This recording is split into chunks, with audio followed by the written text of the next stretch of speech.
Oi pessoal, eu sou o Alessandro e o seguinte, a galera tem uma relação um pouco de amor e ódio com essas mega sagas de super-heróis, seja na Marvel, seja na DC. Há pessoas que praticamente só acompanham as mega sagas, inclusive eu já conversei com uma pessoa assim, que o negócio dela é acompanhar os grandes eventos. E há muitos, principalmente dos leitores mais recorrentes, que criticam essas mega sagas por vários motivos. Primeiro, por vezes não trazerem consequências reais, que elas fazem muito barulho e na verdade fica só no barulho, prometem mudar tudo e tudo continua como sempre foi. Na verdade há também a crítica, e eu acho que muito válida, de que elas atrapalham o andamento das séries mensais. Um autor, por exemplo, de Homem-Aranha, tem um planejamento e de repente ele tem que adequar o planejamento dele àquelas mega sagas, enfim, há muitas críticas, a crítica de que elas são apenas caça-níqueis. De todo modo, há um momento na Marvel, e esse momento vai ali de 2005 a 2012, 7, 8 anos de duração, que é um período que eu considero uma espécie de era de ouro das mega sagas na Marvel. Deixa eu me explicar. É um momento que a gente percebe realmente um maior planejamento dessas sagas. E parece que o universo Marvel como um todo, esse universo compartilhado, gira em torno de algumas histórias. Histórias que têm consequências para todos os títulos e que, na verdade, ressoam por bastante tempo. Vocês vão ver que algumas das ideias que foram plantadas ali em 2005, elas só vão se resolver em 2012. Ou seja, há realmente um legado no tempo. As coisas até podem voltar a ser como antes, mas ficaram um bom tempo mudadas. E algumas dessas mega sagas que eu vou mencionar são melhores, outras são piores, mas todas elas foram pontos geradores. Elas, na verdade, elas geraram outras histórias. Elas realmente direcionaram os rumos criativos do universo Marvel por um bom tempo. Vamos começar então falando dessas sagas. Que sagas foram essas? A primeira delas não é bem uma mega saga. É um arco da revista mensal dos Vingadores que começou em Avengers 500 e terminou em Avengers 503. É o arco chamado Avengers Disassembled, que aqui no Brasil ficou como Vingadores A Queda. Como eu disse, não é bem uma mega saga. O roteiro aí é do Brian Bendis e é uma história que mostra o pior dia na história dos Vingadores. Nós vemos os Vingadores sendo destroçados, diversos adversários atacam ao mesmo tempo e ao fim e ao cabo alguns Vingadores morrem, o Gavião Arqueiro morre, por exemplo, e nós temos a equipe desfeita. Tudo vai se mostrar como efeito da loucura da Feiticeira Escarlate. A Feiticeira Escarlate, ela teve a memória apagada em relação aos filhos, ela criou aqueles filhos naquela situação que ela teve lá com Visão em histórias anteriores dos Vingadores, ainda lá na fase Bird, e ela recupera essas memórias, ela descobre que todos enganaram a ela e ela fica enlouquecida e acaba que isso se volta contra os Vingadores. Esse fim dos Vingadores proporcionou o relançamento dos Vingadores. Trouxe a revista New Avengers, ou Novos Vingadores, que foi capitaneada pelo Brian Bendis. E essa revista, ela colocou os Vingadores no centro do universo Marvel. Ela trouxe o Wolverine para os Vingadores, ela trouxe o Homem-Aranha para os Vingadores. Então, os Vingadores se tornaram a equipe com os principais heróis da editora. E durante muitos anos, os mega crossovers giraram em torno dessa revista. Vale dizer que Vingadores A Queda teve ramificações em outras mensagens. Nós tivemos, por exemplo, o fim dos Asgardianos na mensal do Thor. O Ragnarok aconteceu. Nós tivemos o Homem de Ferro, ele estava na ONU, ele foi envergonhado em público, enfim. Outros títulos tiveram efeitos desse poder da feiticeira. Nós vimos efeitos desse poder da Feiticeira Escarlate em outros títulos. Então, essa era das mega sagas, como eu estou chamando, ela começa com Vingadores A Queda. Isso foi entre 2004 e 2005, final de 2004, começo de 2005. Ainda em 2005, nós temos uma outra saga com muitas consequências, que foi Dinastia M. Dinastia M também é escrita pelo Brian Bendis e é uma continuação, de certa forma, continuação de certa forma não, é uma continuação de Vingadores: A Queda, mas agora nós vamos ver as consequências principalmente para os mutantes, para os X-Men.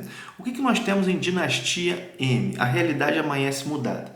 Todos os heróis, eles têm seus sonhos realizados, estão numa situação ótima. O Wolverine apenas lembra como a realidade era antes. E, bom, nessa nova realidade, nesse mundo mudado, os mutantes são a espécie dominante.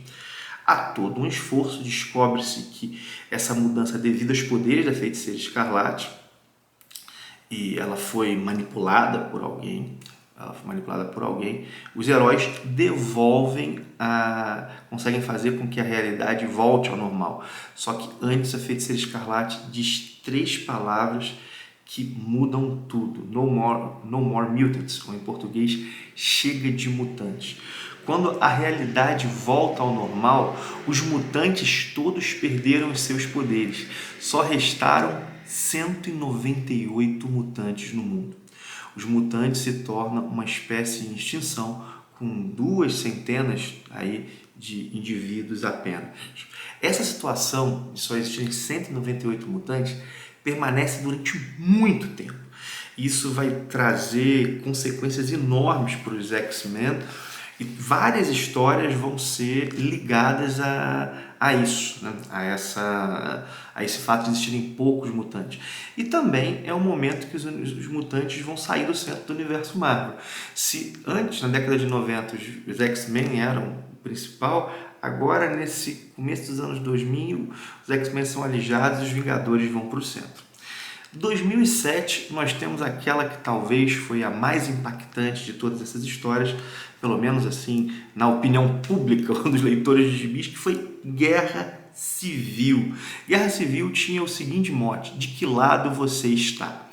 A Marvel, ela prometia que não seria um jogo entre heróis e vilões, que na verdade seria uma grande diferença ideológica que motivaria essa guerra, que heróis assumiriam pontos de vista diferentes e eles lutariam porque eles estariam em lados diferentes de uma situação política. Que situação foi essa? Foi a lei de registro de super-humanos.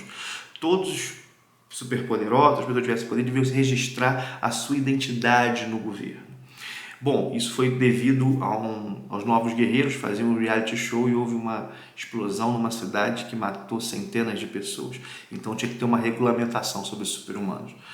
Os heróis se dividiram: aqueles que ficaram pró-lei e tiveram o Homem de Ferro como seu líder, e aqueles que foram para a clandestinidade contra a lei e tiveram o Capitão América seu líder.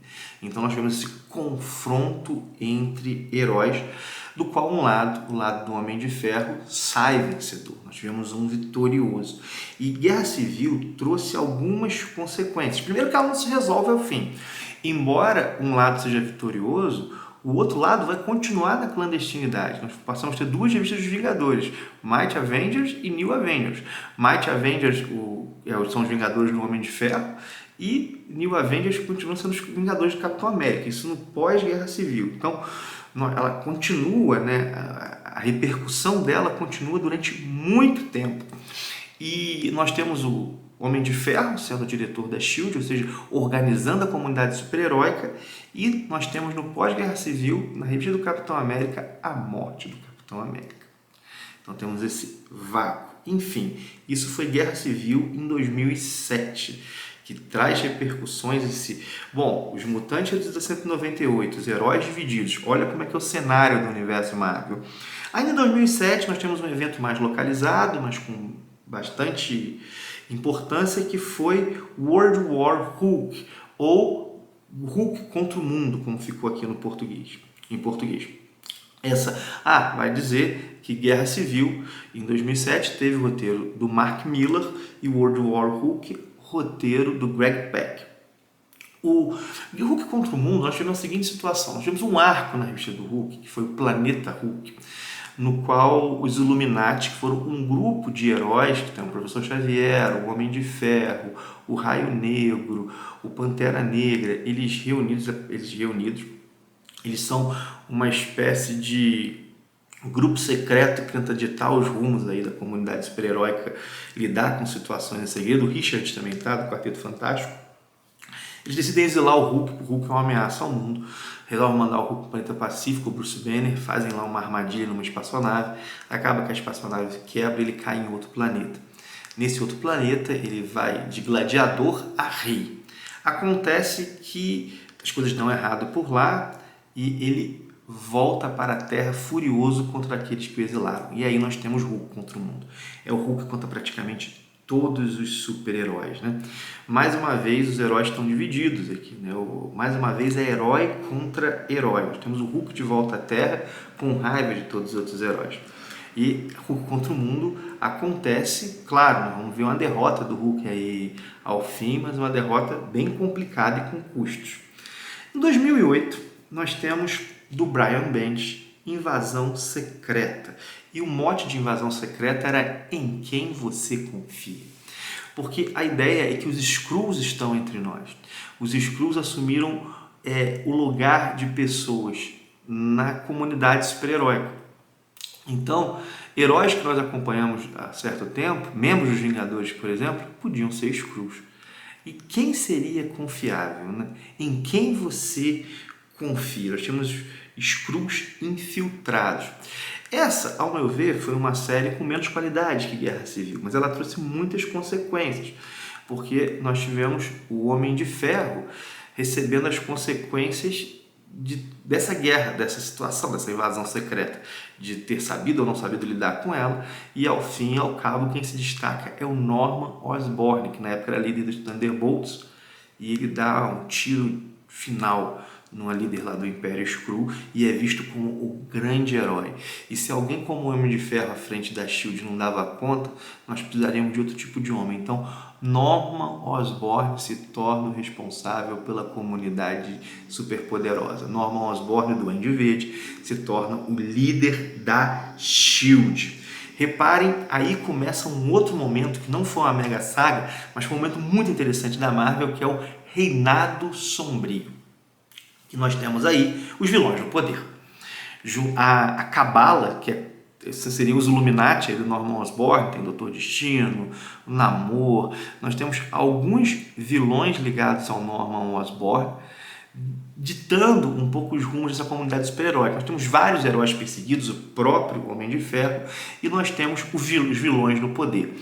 Inclusive se cria os Vingadores Sombrios, os Dark Avengers.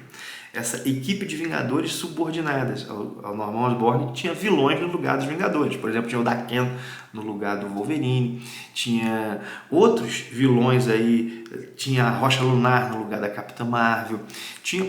É o momento da vitória dos vilões. Reparem, né? Os mutantes reduzidos, os heróis divididos, os vilões assumem o poder. E é uma época muito interessante, Reinado Sombrio, em diversos títulos da Marvel. Inclusive, um dos momentos altos do Bendis à frente do título dos Vingadores foi o Dark Avengers, foi esse título Vingadores Sombrios, realmente ficou bem legal. Isso em 2008. Esse Reinado Sombrio vai se estender até 2010. Em 2010 nós vamos ter outra história escrita pelo Bendis, essa talvez agora com escopo menor, que é o Cerco. Em O Cerco nós temos o Norman Osborn contra Asgard. O Thor já havia voltado há certo tempo. Asgard estava na Terra, estava sobre uma cidade do interior dos Estados Unidos. E, bom, Norman Osborn agora vai atacar Asgard em nome dos Estados Unidos. E nós vamos ver a reunião do Thor, do Capitão América e do Homem de Ferro. Todos eles, divididos já há bastante tempo, vão se reunir contra o Osborn. Nós vamos ver um pouco a fratura que nós tivemos lá na Guerra Civil se curando, né? Se fechando, né? Em O Cerco, em 2010. O Cerco deu origem à Era Heróica. Então, é como se o Cerco fechasse o ciclo iniciado pela Guerra Civil. Mas ainda havia algo a se fechar. Aquilo que começou lá com Dinastia M. Os mutantes ainda eram espécie em extinção. E nós encaminhamos com uma história chamada Vingadores vs X-Men.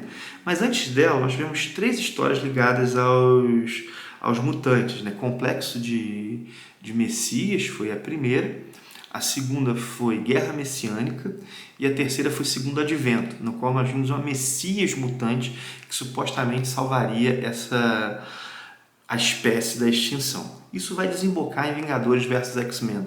A Fênix, a entidade Fênix, vem para a Terra e há uma disputa aí entre os Vingadores e os X-Men em torno dessa vinda da Fênix. Ao fim e ao cabo, essa vinda da Fênix junto com a Messias mutante que vai restaurar a comunidade mutante no planeta, fechando então aquilo que havia começado lá em 2005 com Dinastia M.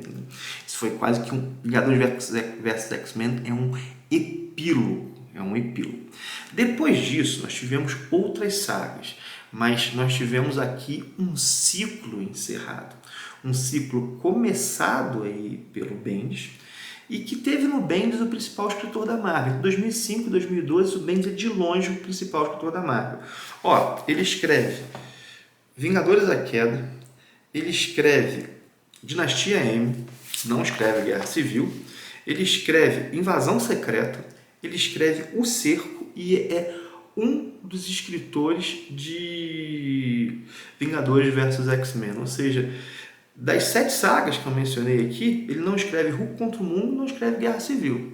Então nós vemos aqui o Bendis como muito importante, sendo que em Guerra Civil a história parte de uma ideia que o Bendis tem numa reunião de roteiristas da Marvel.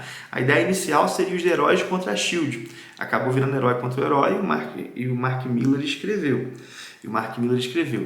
O Vingadores vs X-Men tem uma equipe de roteiristas, mas o Bendis é um dos principais deles. Enfim, minha gente, foi uma era de mega sagas. E eu vou dizer que foi uma era interessante. Talvez o melhor momento dessas mega sagas na Marvel. Depois nós temos outras que são pífias, né? que são, por exemplo, como Eixo, que é muito ruim, é um quadrinho muito ruim. E nós temos até histórias melhores. Temos, por exemplo, as Guerras Secretas de Jonathan Hickman, que é bem interessante, é bem mais para frente. Tem Império Secreto, que foi escrito pelo Nick Spencer. Mas esse ciclo que começa com Vingadores à Queda, ele é encerrado com Vingadores versus X-Men. Enfim, minha gente, foi uma tentativa de síntese num vídeo curto.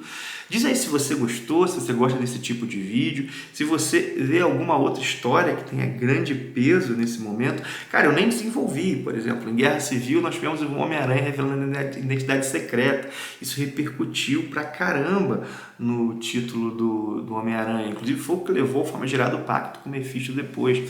Fiz aqui uma síntese para a gente bater um papo. Bota aí se você gostou, se você não gostou, se você enxerga que essas histórias são importantes, você concorda comigo, discorda de mim. Não esquece também de curtir o vídeo, compartilhá-lo se você gostou dele. Bota aí no grupo do WhatsApp, de seus amigos que gostam de gibi, compartilha no Facebook, né? Não esquece também dos links do canal, na descrição tem os links do canal. Se você comprar por esses links, ajuda muito o canal a se manter e a melhorar. Enfim, vou parando então por aqui. Um forte abraço e até o próximo vídeo.